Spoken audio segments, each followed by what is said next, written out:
Bonjour Laurence Rossignol. Bonjour. Je le rappelais, vous êtes élue de l'Oise. Une réaction à ce qu'on vient d'apprendre et qui a été précisé dans le journal de 7h30. Un adolescent disparu après des pluies diluviennes qui se sont abattues sur le département. C'est un drame. D'abord, c'est une catastrophe pour tous les habitants de Beauvais. Et surtout, je pense à ce jeune garçon qui était allé passer le bac, à sa famille, à leur désespoir, leur désarroi, leur inquiétude immense aujourd'hui. Et je voudrais dire qu'on est tous à leur côté, et aux côtés aussi, bien sûr, des élus de Beauvais. Et peut-être c'est le moment de se dire que le dérèglement climatique, ce n'est pas qu'une fiction. Tout se passe malheureusement comme prévu. C'est-à-dire que l'accumulation, l'accélération des catastrophes naturelles, De plus en plus violentes. de plus en plus violentes, de plus en plus fréquentes, qui touchent toute partie de la France aujourd'hui, est un sujet. Et en ce moment, au Sénat, on discute de la loi climat. Et j'aimerais bien que tous ceux qui sont dans l'hémicycle aient en tête que quand ils essayent de différer les décisions, parce qu'effectivement, elles sont compliquées à prendre, elles ont des impacts économiques, tous ceux qui diffèrent ces décisions, en fait, renoncent à lutter contre le dérèglement climatique. C'est vraiment l'urgence climatique, c'est notre sujet aujourd'hui. Le Conseil d'État a suspendu l'entrée en vigueur de la réforme de l'assurance chômage. C'est une grosse réforme portée par l'exécutif et a suspendu en particulier le nouveau mode de calcul du salaire journalier de référence en raison précisément de la situation économique actuelle. C'est un rappel à l'ordre, un désaveu. Quel mot vous choisissez ? Écoutez, le gouvernement avait été alerté sur cette réforme, d'abord au moment où il avait fallu voter les lois d'habilitation, au moment où les ordonnances sont sorties. Dès le départ, cette réforme qui limitait, qui réduisait les indemnités des chômeurs qui ont des contrats courts successifs et qui voyaient parfois jusqu'à 30% d'indemnités de chômage en moins, cela allait être plongé dans une grande détresse économique. Le Conseil d'État dit c'est pas la bonne réforme, il dit c'est pas le moment. C'est pas le moment. Et on l'a dit au gouvernement, les syndicats l'ont dit, avec la crise sanitaire, on a encore précarisé les plus précaires et donc il ne fallait pas appliquer cette réforme. Je me réjouis que le Conseil d'État ait pris cette décision qui, notons-le, est une décision aussi en opportunité de la part du Conseil d'État et qui est très intéressante sur le plan jurisprudentiel. Ça ne veut pas dire que cette réforme est enterrée. Écoutez, si cette réforme est reportée au moment où nous aurons atteint un taux de plein emploi suffisant pour ne pas l'appliquer, on en a pour quelques années avant qu'elle soit appliquée si les gouvernements sont raisonnables et ne cherchent pas à contourner le Conseil d'État avec des manœuvres juridiques. Un mot sur les régionales, Laurence Rossignol. En Ile-de-France, la gauche s'est rassemblée derrière la candidature de Julien Bayou d'Europe Écologie Les Verts. Pensez-vous que les électeurs vont suivre sans état d'âme cet attelage avec des candidats qui portent quand même parfois des convictions différentes ? Écoutez, moi, je ne fais plus de pronostics sur ce que vont faire les électeurs. Vous avez plutôt raison. Voilà. Je sais que l'élection en Ile-de-France va être en fait très politique.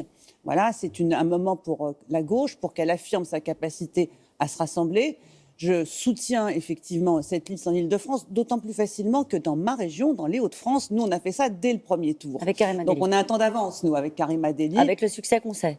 Écoutez, le succès qu'on sait, oui, le score n'est pas à la hauteur de ce qu'on aurait espéré, mais on dira peut-être un mot de l'abstention et de ses conséquences sur les résultats politiques des uns et des autres. Donc, en Ile-de-France, peut-être les électeurs vont conduire cette liste jusqu'à la victoire. En tout cas, c'est une bonne nouvelle pour la gauche. Ça casse cette idée que la gauche est incapable de se réconcilier. Et je crois que ceux qui dénoncent les divergences et en tirent argument pour appeler à voter pour la candidate de droite se trompent. C'est justement en avançant qu'on résout les divergences, c'est pas en les montant en épingle. C'est juste que les passerelles entre la France insoumise et le Parti socialiste, elles ne sont pas évidentes au niveau national. Convenez-en. Elles ne sont pas évidentes, mais je pense que la France insoumise est une chose et Jean-Luc Mélenchon en est une autre. Ah bon ? Oui. Et je ne crois pas que tous Il n'est pas en phase avec son parti ? Je ne suis pas sûre que son parti soit toujours en phase avec lui.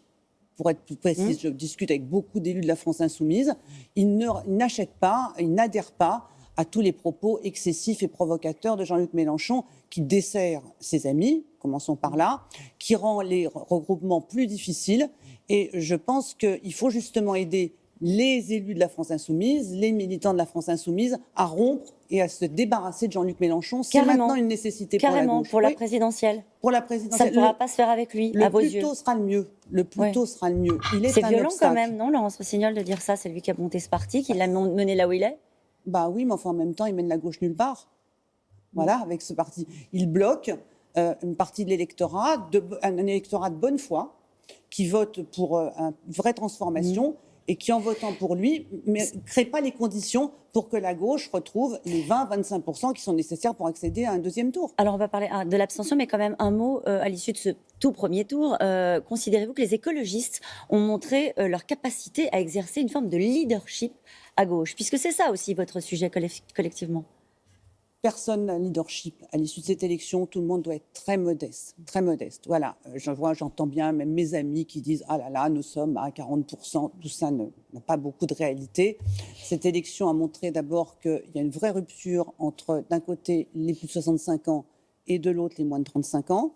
Entre les plus diplômés et les moins diplômés, cette élection a été faite par les plus diplômés, les plus âgés et ceux qui vivent dans des petites communes également.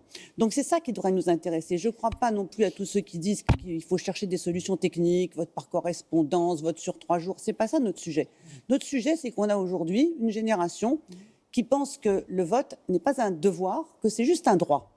Une génération précédente pensait que le vote était un devoir. D'ailleurs, on allait faire son devoir de citoyen quand on allait voter. Aujourd'hui, on a une génération qui pense que c'est un droit.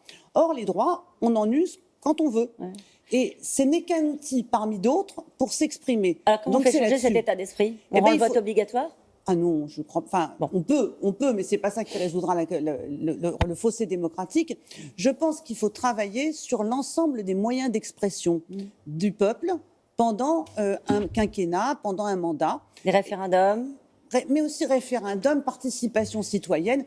Les jeunes pensent que manifester est plus utile que de voter. On connaît tous ces jeunes autour de nous, qu'on dit « moi je n'y vais pas, ça sert à rien », surtout les régionales. On l'a fait, pardonnez-moi Laurence Rossignol, on l'a fait, les comités citoyens, à l'époque même le grand débat organisé par le président de la République avec les cahiers de doléances, etc. On a donné pendant ce quinquennat, en tout cas le gouvernement a essayé de donner la parole aux Français, c'était des artifices, c'est pas allé au bout? Les Français ne veulent pas simplement qu'on leur donne la parole, ils veulent que leur parole, ça soit suivi des faits. Je pense que la grande rupture démocratique et citoyenne, elle vient de 2005, au moment où les Français ont voté non au référendum sur le traité constitutionnel européen et où nous nous sommes essuyés les pieds sur leur vote. À partir de là, ils se sont dit « mais pourquoi voter? Ça ne sert à rien. Et pourquoi parler? Ça ne sert à rien. » Dans la Convention citoyenne et la loi climat, on voit bien le hiatus entre ce qu'ont dit les citoyens de la Convention et ce qu'il y a dans la loi aujourd'hui. Et qu'est-ce que vous dites quand vous entendez que le président de la République veut enjamber le scrutin? Il peut toujours vouloir tout ce qu'il veut. Le scrutin, c'est une réalité. Il n'a pas de parti. Il n'a pas d'élu. Il va affronter l'élection présidentielle tout seul. C'est un homme seul. Et nous n'avons plus besoin d'hommes seuls. Ce dont nous avons besoin en France, c'est de collectif, c'est d'enthousiasme dynamique, c'est d'équipe. Et lui, il est complètement à côté de la période en jouant tout sur un personnage qui sauverait la France. Moi, vous savez, je suis très distante à l'égard de l'élection présidentielle. Je pense qu'elle fait l'élection présidentielle telle qu'on la vit en France ne fait pas de bien à la démocratie. Je regarde avec beaucoup d'envie nos voisins qui ont des régimes parlementaires. Et en particulier peut-être les Allemands. En particulier les Allemands. Et pour vous parler de la présidentielle, on a les dates de la présidentielle, ce sera au mois d'avril cette année. Merci beaucoup Laurence Rossignol d'avoir été notre invitée ce matin. C'est à vous Laurent.